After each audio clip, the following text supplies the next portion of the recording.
mahatoky amin'ny fanekena. Mahatoky amin'ny fanekena.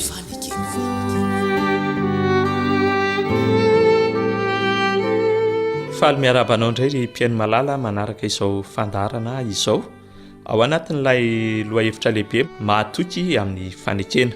Mino fa ny lohahevitra hitantsika nandritran'izay andro lasa izay dia efa nanampy anao sahady hisaintsaina hanombana ny tenanao ary ny taonanao ihany koa hanapa-kevitra ny an'olo tena landanina kokoa sy araka mandeha amin'Andriamanitra. Androany dia mandeha amin'ny marina na dia toa hitondra faty-antoka aza.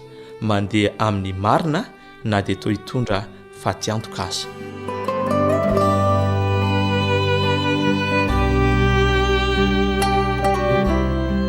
Mo vonina tokoa va ianao ny andeha amin'ny marina na dia mety hiteraka faty-antoka ho anao aza ny fijoroanao amin'izany fahamarinana izany?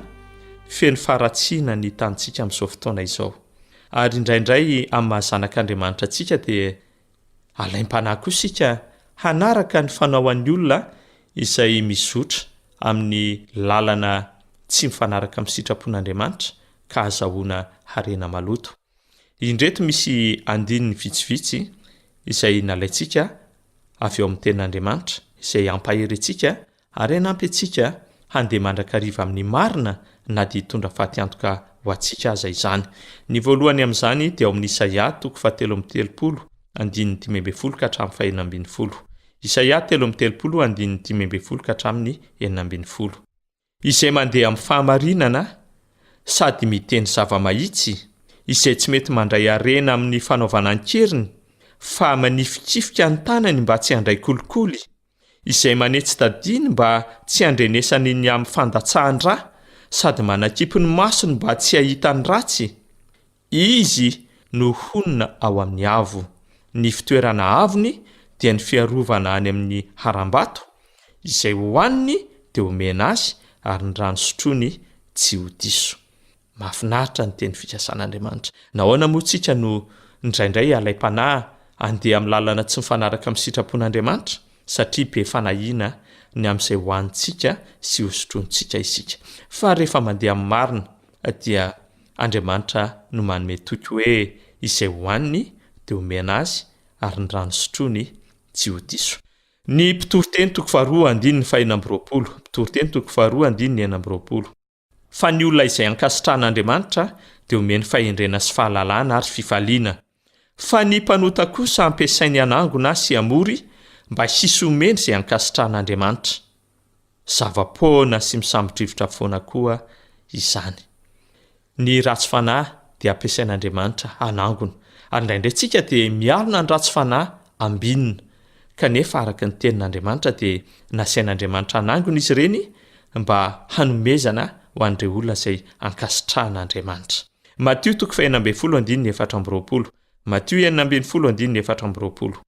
Dia hoy Jesosy tamin'ny mpianany, raha misy olona ta hanaraka ahy, aoka izy handany tenany sy hitondra ny azo fijaliany ka hanaraka ahy.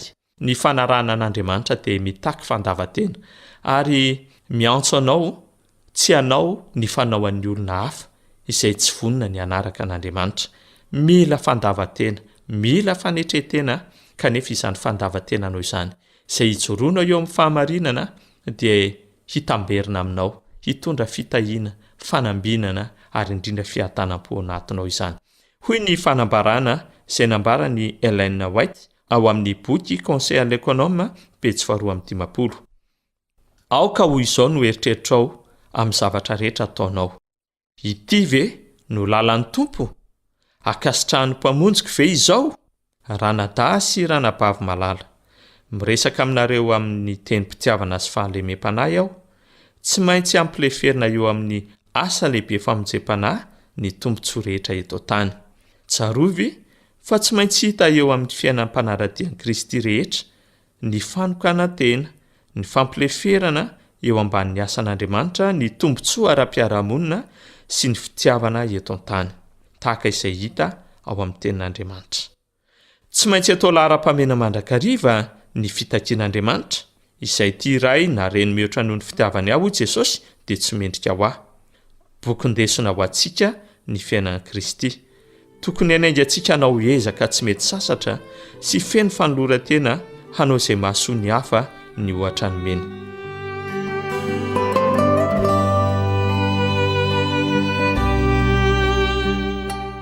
Araka izany tahadalana izany dia izao, rehefa misy zavatra atao dia aoka isaina tsara aloha hoe hamahazanak'Andriamanitra mety ve izao zavatra ataoko izao, marina ve eo anatren'Andriamanitra izao zavatra ataoko izao, ankasitran'Andriamanitra ve izao zavatra ataoko izao. Rehefa apetraka koa izany fanontaniana izany dia hiaro anao Andriamanitra ary hanambona anao izy amin'izay rehetra ka sy ny tananao. Andriamanitra ny hanohana anao ka ahafahanao mijoro amin'ny marina na dia hitondra fahaty antoka azy izany. Amen.